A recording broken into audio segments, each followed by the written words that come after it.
नमस्ते मित्रों and friends, मेरा नाम डॉक्टर श्वेता गोस्वामी है। मैं नोएडा में एक इनफर्टिलिटी स्पेशलिस्ट हूँ और जीवा फर्टिलिटी जो नोएडा और दिल्ली एनसीआर में है उसकी मेडिकल डायरेक्टर हूँ। एक इम्पॉर्टेंट टॉपिक जो आज हम डिस्कस करेंगे वो है कि बच्चेदानी में जो गांठ होती है या जो लंप होती है वो क्या होता है, क्या उसके ट्रीटमेंट ऑप्शंस होते हैं, क्या हमें उसके बारे में कंसर्न रहना चाहिए।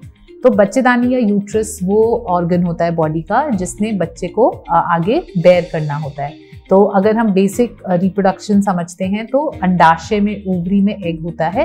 वो एग स्पर्म के साथ ट्यूब में फर्टिलाइज होता है। 5 दिन तक वो फ्लोपियन ट्यूब में ग्रो करने के बाद वो बच्चेदानी में आता है और वहां पे बच्चा इम्प्लांट होता है। जैसे जैसे बच्चा ग्रो करता है बच्चेदानी ग्रो करती है और वहीं से यूट्रस से फिर डिलीवरी होती है। अब यूट्रस ज्यादातर अधिकतर केसेस में वैज्ञानिक तरीके से भी अगर माना जाए 80 to 90% नॉर्मल होता है। मतलब कि कोई ज़्यादा दिक्कत नहीं होती, लोगों की यूट्रस की लाइनिंग सही डेवलप होती है, कोई और रसौली नहीं होती और हमारा सारा फोकस बाकी ऑप्शंस पे होता है कि अंडा ठीक से बन रहा है कि नहीं, स्पर्म क्वालिटी ठीक है कि नहीं, फिलोपियन ट्यूब्स ओपन है कि नहीं।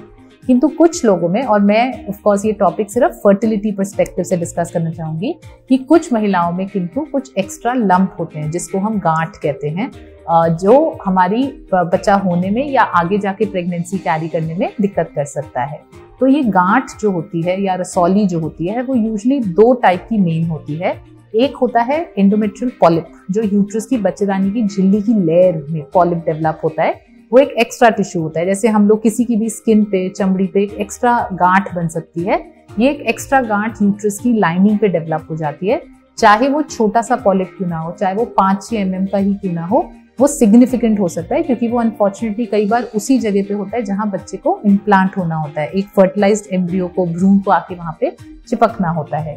तो अगर वो परसिस्टेंटली किसी की रिपोर्ट में दिखता है तो उसको एक बहुत ही छोटे प्रोसीजर जिसको हम हिस्ट्रोस्कोपिक पॉलिपेक्टमी कहते हैं उससे रिमूव करना इंपॉर्टेंट होता है। इसके अलावा जो एक कॉमन गांठ होती है जो शायद पॉलिप से भी ज्यादा कॉमन होती है, हर 4-5 महिलाओं में से एक में एक नॉर्मल फाइब्रॉइड तो देखा ही जा सकता है, उस लंप को हम फाइब्रॉइड कहते हैं। तो फाइब्रॉइड जो होता है वो यूट्रस की झिल्ली में नहीं होता, एंडोमेट्रियम में बहुत कम होता है, उसको हम सब म्यूकस फाइब्रॉइड कहते हैं, बट ज्यादातर वो यूट्रस की वॉल में होता है जिसको हम इंट्राम्यूरल फाइब्रॉइड कहते हैं।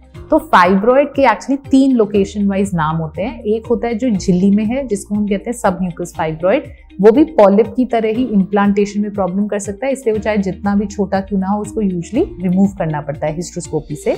बहुत ज्यादा मोर कॉमन फाइब्रॉइड्स होते हैं जो या तो मसल में हो जिसको हम इंट्राम्यूरल फाइब्रॉइड कहते हैं, या मसल के भी बाहर हो, मतलब वो बच्चेदानी में एक टोपी की तरह बैठा होता है, उसको हम सबसिरोजल फाइब्रॉइड कहते हैं। तो सबसिरोजल फाइब्रॉइड भी जब तक बहुत बड़े ना हो उसका उल्टा है, उसको तो हम कहते हैं उससे कोई ज्यादा खास फर्क नहीं पड़ता। अगर महिला को कोई सिम्टम्स ना हो, कोई बहुत ज्यादा दिक्कत ना हो, या वो फाइब्रॉइड बहुत ही बड़ा ना हो, उसको इग्नोर कर दिया जाता है। तो कहने का मतलब ये, हर गांठ, हर लंप खराब नहीं होता, कैंसरस नहीं होता या पैथोलॉजिकल नहीं होता। कई लंप्स को सिर्फ ऑब्जर्व किया जाता है, अगर उससे कोई दिक्कत नहीं हो रही तो हम कहते हैं उसको लेके हम स्ट्रेस ना हो, क्योंकि नहीं तो जबरदस्ती, क्योंकि उसकी कोई मेडिकल थेरेपी खास है नहीं, हम जबरदस्ती ऑपरेशन में चले जाएंगे जिसकी जरूरत ज्यादातर नहीं होती है।